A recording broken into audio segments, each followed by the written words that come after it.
Oke. Assalamualaikum warahmatullahi wabarakatuh. Waalaikumsalam warahmatullahi wabarakatuh. Halo semuanya, ketemu lagi sama Ibu. Alhamdulillah. Apa kabar hari ini? Semoga dalam keadaan sehat ya.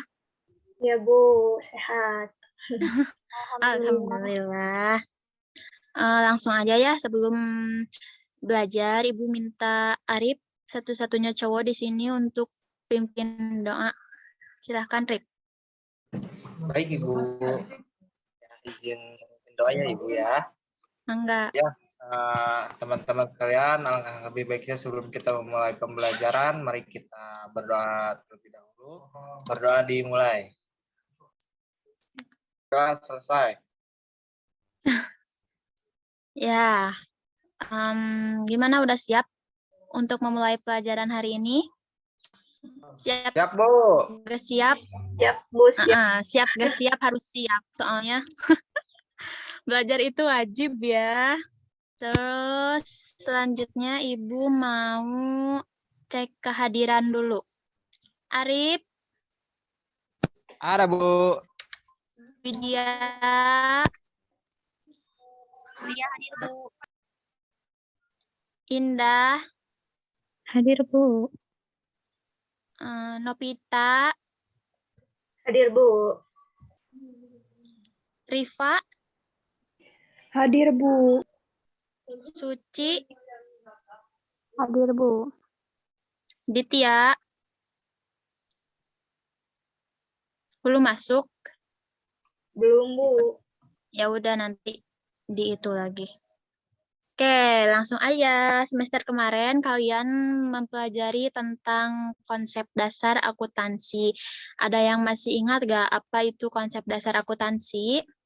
Masih lupa atau lupa lagi? Gak inget Bu. Lupa. Oke, jadi konsep dasar akuntansi pada dasarnya adalah rangkaian atau aturan dasar, asumsi, dan kondisi yang berlaku secara umum dan menjadi dasar penyusunan laporan keuangan dalam bentuk universal dan wajib diterapkan oleh setiap organisasi secara konsisten. Nah, sekarang di semester ini kita akan mempelajari materi yang sangat berhubungan, materi siklus akuntansi yang dimana ini sangat penting dan relevan dengan materi yang kemarin, karena dalam akuntansi ini untuk mencapai laporan keuangan itu dibutuhkan terlebih dahulu apa itu aturan dasarnya dan bagaimana siklusnya. Jadi Ibu harap kalian memperhatikan materi ini dengan baik ya. Selanjutnya dengan kalian memperhatikan materi ini diharapkan nanti kalian bisa jadi lebih mudah untuk mengisi soal-soal dan mendapatkan nilai bagus. Jadi kan nggak sia-sia gitu kita belajar dan ada hasilnya juga. Terus kita harus belajar ini karena kita jadi tahu apa saja siklus akuntansi itu. Siapa tahu nanti ada yang jadi akuntan. Jadi kan easy peasy gitu ya, jadi mudah begitu. Oke, di pembelajaran hari ini kita akan membahas pengertian siklus akuntansi, tahapan-tahapan siklus akuntansi, analisis pencatatan siklus akuntansi. Yang setelah mengikuti proses pembelajaran ini diharapkan para peserta didik, yaitu kalian dapat menjelaskan pengertian siklus akuntansi dengan benar, mengurutkan tahap-tahap siklus akuntansi dengan benar, menganalisis pencatatan siklus akuntansi dengan tepat. Nah, kali ini Ibu akan menyampaikan materinya dengan cara yang berbeda, yaitu dengan memberikan penjelasan materi ajar melalui video. Kan biasanya lewat PPT ya, jadi Ibu harap kalian benar-benar memperhatikan dan mengamati apa yang dijelaskan Ibu dalam videonya ya. Sebentar Ibu siapkan dulu videonya. Udah ada? Udah muncul? Sudah Bu. Ada Bu. Perhatikan ya. Suaranya ada nggak? Ada Bu. Ya, sok perhatiin. Halo anak-anak semuanya, Assalamualaikum warahmatullahi wabarakatuh. Pada video pembelajaran kali ini, kita akan membahas KD 3.5, yaitu tentang memahami siklus akuntansi. Pertama, peserta didik mampu menjelaskan pengertian siklus akuntansi dengan benar. Yang kedua, peserta didik mampu mengurutkan tahap-tahap siklus akuntansi dengan benar. Dan yang ketiga, yang terakhir, peserta didik mampu menganalisis pencatatan siklus akuntansi dengan tepat. Apa sih siklus akuntansi itu? Ada yang tahu? Siklus akuntansi adalah sebuah proses penyusunan suatu laporan perusahaan yang dapat dipertanggungjawabkan dan diterima secara umum oleh para pemakai informasi laporan keuangan. Nah, pada umumnya, siklus akuntansi selalu dimulai dengan aktivitas transaksi sampai dengan pembuatan laporan. Kita langsung bahas apa aja sih tahapan siklus akuntansi itu dan gimana ya penjelasannya? Yuk perhatikan bersama-sama. Oke, langkah pertama di dalam suatu siklus akuntansi ialah mengidentifikasi transaksi. Akuntan harus dapat mengidentifikasi transaksi sehingga bisa dicatat dengan baik. Tidak semua transaksi bisa dicatat loh. Transaksi yang bisa dicatat itu transaksi yang berdampak pada perubahan posisi keuangan suatu perusahaan dan bisa dinilai ke dalam unit moneter secara objektif. Nah, selain itu, transaksi yang akan dicatat harus memiliki bukti ya. Setelah mengidentifikasi transaksi, akuntan harus bisa menganalisis transaksi. Nah, untuk lebih mudah, kalian bisa menggunakan persamaan matematis yaitu aktiva sama dengan kewajiban ditambah ekuitas. Setiap transaksi yang dicatat akan berefek pada suatu posisi keuangan di debit dan di kredit dalam jumlah yang sangat sama, sampai setiap transaksi tersebut mempengaruhi sekurang-kurangnya 2 rekening pembukuan. Nah, setelah informasi transaksi dianalisis, selanjutnya dicatat secara beruntut ke dalam buku jurnal. Jurnal merupakan suatu catatan kronologis tentang transaksi-transaksi yang akan terjadi dalam suatu periode akuntansi. Proses pencatatan transaksi ke dalam jurnal disebut juga penjurnalan atau journalizing. Ada terdapat 2 macam jenis jurnal, yaitu jurnal umum dan jurnal khusus. Langkah selanjutnya ialah memposting transaksi yang telah dicatat di dalam jurnal ke dalam buku besar. Buku besar merupakan suatu kumpulan rekening pembukuan yang masing-masing telah digunakan untuk mencatat suatu informasi tentang aktiva tertentu. Pada hakikatnya, suatu perusahaan memiliki daftar susunan rekening buku besar yang dinamakan chart of account. Biasanya diberi nomor kode karena akan memudahkan dalam mengidentifikasi dan membuat cross-reference dengan pencatatan transaksi di dalam jurnal tersebut. Neraca saldo merupakan suatu daftar saldo rekening buku besar pada periode tertentu. Nah, cara menyusun neraca saldo ialah kalian hanya harus memindahkan saldo yang ada di buku besar ke dalam neraca saldo untuk disatukan menjadi satu. Saldo dan neraca saldo harus sama jumlahnya ya. Bila pada akhir periode akuntansi tersebut terdapat transaksi yang belum dicatat atau ada satu transaksi yang salah atau perlu disesuaikan, maka dari itu dicatat dalam jurnal penyesuaiannya. Penyesuaian dikerjakan secara periodik, biasanya waktu laporan akan disusun pencatatan penyesuaian sama dengan pencatatan transaksi pada umumnya. Transaksi penyesuaian dicatat dalam jurnal penyesuaian dan selanjutnya dibukukan ke dalam buku besarnya. Dengan demikian, hasil akhir proses akuntansi ialah suatu laporan keuangan yang disusun secara akrual basis. Pada tahapan ini, kalian harus menyusun neraca saldo kedua dengan cara memindahkan saldo yang telah disesuaikan di dalam buku besar ke dalam neraca saldo yang baru. Saldo pada akun buku besar tersebut dikelompokkan ke dalam kelompok aktiva dan pasiva. Saldo di antara kelompok aktiva dan pasiva pada neraca saldo tersebut juga harus seimbang. Tetapi, ingat bahwa saldo yang seimbang belum tentu juga benar. Tetapi, saldo yang benar pasti akan seimbang. Dari informasi di neraca saldo setelah penyesuaian tadi, tahap selanjutnya yakni menyusun suatu laporan keuangan. Laporan keuangan tersebut yang disusun sebagai berikut. Yang pertama, laporan laba rugi digunakan untuk menguraikan kinerja suatu perusahaan. Yang kedua, laporan perubahan modal digunakan untuk memeriksa perubahan pada modal yang telah terjadi. Yang ketiga, neraca juga dapat digunakan untuk memperhitungkan likuiditas, solvensi, dan fleksibilitas. Yang keempat, laporan arus kas juga digunakan untuk memberikan suatu informasi yang relevan mengenai kas keluar dan kas masuk pada periode berjalan. Setelah membuat suatu laporan keuangan, seorang akuntan harus dapat membuat jurnal penutup. Jurnal penutup hanya bisa dibuat pada akhir periode akuntansi saja. Caranya ialah dengan membuat nihil rekening yang terkait. Di akhir periode akuntansi, suatu rekening nominal sudah selesai menjalankan fungsinya, sehingga dapat ditutup. Kemudian, di periode selanjutnya bisa digunakan kembali. Pada langkah yang ini, harus menyusun neraca saldo setelah penutupan. Tujuan pembuatan neraca saldo setelah penutupan ialah untuk mendapatkan keyakinan bahwa saldo yang seimbang sudah benar dan akurat, sehingga penyusunan neraca saldo tersebut hanya bersifat opsional saja. Nah, pembalik ialah menyederhanakan prosedur pencatatan transaksi tertentu yang terjadi secara repetitif di periode berikutnya. Sebab tujuannya hanya untuk menyederhanakan. Oleh karena itu, tahap terakhir ini juga bersifat opsional ya. Nah, itu dia tahapan-tahapan dalam siklus akuntansi tadi. Dengan penerapan siklus atau proses akuntansi yang benar, pengambilan keputusan bisa dilaksanakan dengan lebih cepat dan tepat karena berdasarkan dari suatu informasi keuangan yang real, sehingga pengembangannya lebih cepat. dikerjakan. Nah, selanjutnya nih anak-anak, kita ke analisis pencatatan siklus akuntansi. Siklus merupakan kegiatan dalam tahapan pencatatan dari proses akuntansi.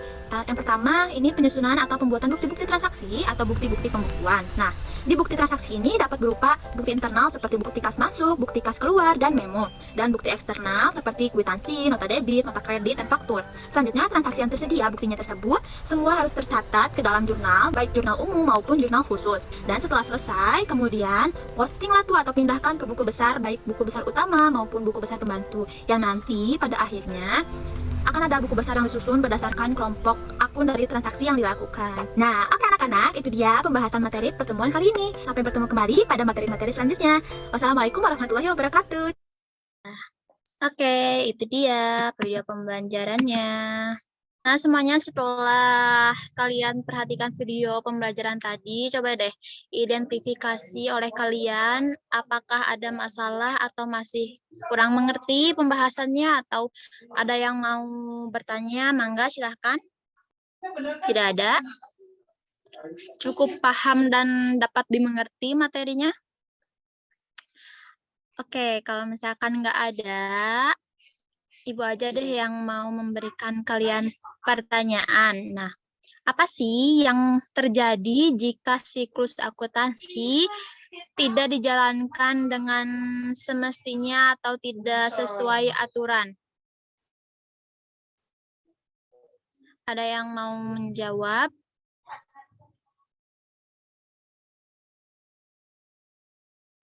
Ya, Indah, mangga Indah. Iya, Bu, izin menjawab. Kalau misalkan tidak sesuai aturan, nanti laporannya juga nggak sesuai, Bu. Oke. Makasih Indah. Ada yang ingin menjawab lagi nggak? Nggak ada? Ya udah, baiklah jika tidak ada yang ingin menjawab lagi, Bu anggap jawaban Indah tadi itu sebagai jawaban sementara atau hipotesis dulu ya, Indah. Sekarang Ibu kasih kalian kesempatan untuk mencari jawaban atau informasi terkait pertanyaan yang Ibu tadi berikan. Bebas ya, kalian mau cari informasi dari internet, searching, atau bahkan dari buku. Nah, semakin banyak hipotesis, nantinya bakal semakin mudah untuk menyimpulkan jawaban. Yuk, semangat sok. Ibu beri kesempatan buat nyari jawaban ya. Mana, sudah ketemu belum? Oke, Ibu mau nunjuk menurut Widya deh. Bagaimana hasilnya dan apa jawabannya? Boleh disebutkan, Widya? Menurut jawaban saya mah Bu sama kayak Indah ya. Jadi bila itu terjadi laporannya tidak akan sesuai. Bagus.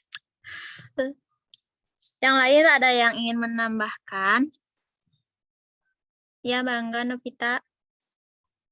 Ya Bu, Novita mau menambahkan yang Widya ya Bu ya. Jadi untuk laporannya itu laporan keuangan Bu. Jadi si laporan keuangannya itu nantinya tidak akan sesuai. Gitu Bu. Ya.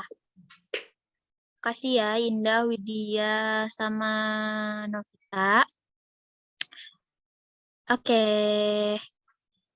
Sebenarnya apa yang dikatakan Indah, Widya sama Novita itu secara garis besar itu sudah benar, tapi Ibu akan memperjelasnya sedikit ya.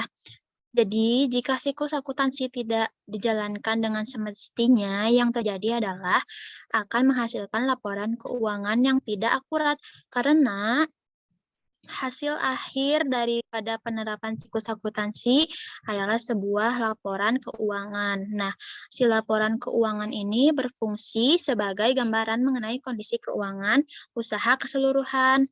Nah, oke, itu dia penjelasannya. Sudah paham, kita lanjut. Ada kuis.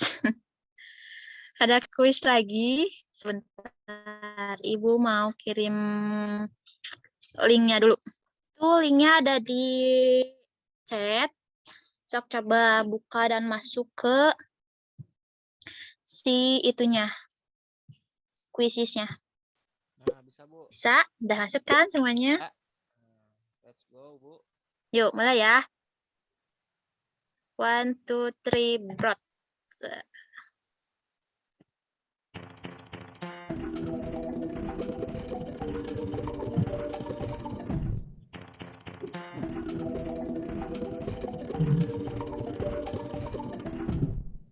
Wow.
Udah tadi. Udah selesai. Tadi yang mana tadi? Novita. Wih. Dapat hadiah ya, Bu? Kebetulan mohon maaf ya. Buat pertemuan kali ini kuisnya nggak ada hadiahnya Ya, penonton kecewa, Bu. karena lagi nggak ada saldo di Shopee Pay-nya. Gak apa-apa lah ya, nanti semoga di pertemuan berikutnya bisa dapat hadiah. Ya, makasih ya. Selamat kepada Novita, juara 1. Oke, jadi kesimpulan dari pembelajaran hari ini ialah siklus akuntansi adalah sebuah proses penyusunan suatu laporan keuangan perusahaan yang dapat dipertanggungjawabkan dan diterima secara umum oleh para pemakai informasi. Laporan keuangan yang mempunyai 11 tahapan untuk mempermudah kegiatan usaha supaya lebih tepat dan efektif. Nah, oke anak-anak, terima kasih untuk pembelajaran hari ini. Kali ini kalian benar-benar luar biasa bingit gitu ya, luar biasa banget dari mulai memperhatikan materi, terus diskusi, terus saling menanggapi, tanya jawab gitu, sampai tadi kuis yang pemenangnya adalah Novi. Nah, untuk pertemuan selanjutnya kita akuntansi. Nah, nanti di rumah Ibu harap kalian bisa belajar terlebih dahulu tentang materi yang akan kita bahas minggu depan supaya nanti pas kalau bahasa zonanya prakena gitu ya, pas waktunya kalian bisa mengikuti pelajaran dengan lebih baik lagi dan insya Allah nanti mah bakal ada hadiah. Doain Shopee Pay-nya lancar. Oh iya, seperti biasa Ibu di akhir bakalan ada absen lagi ya. Bakalan absen lagi ya.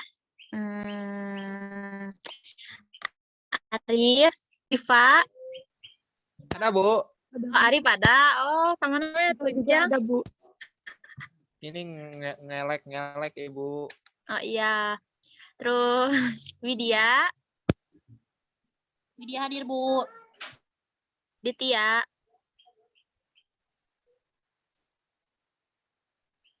Ditya tadi bilangnya lagi di jalan, mungkin nggak kedengeran ya. Tapi tadi ikut kuis kayaknya masih ada. Novita. Ada, Bu. Indah. Ada, Bu. Suci. Hadir, Bu. Oke, alhamdulillah rata-rata masih pada hadir ya. Sekali lagi, Ibu ucapkan terima kasih ya atas perhatian kalian. Semoga apa yang Ibu sampaikan tadi bisa bermanfaat untuk kalian. Sebelum mengakhiri pembelajaran kali ini, alangkah baiknya kita membaca hamdalah bersama-sama. Jamaah, alhamdulillah.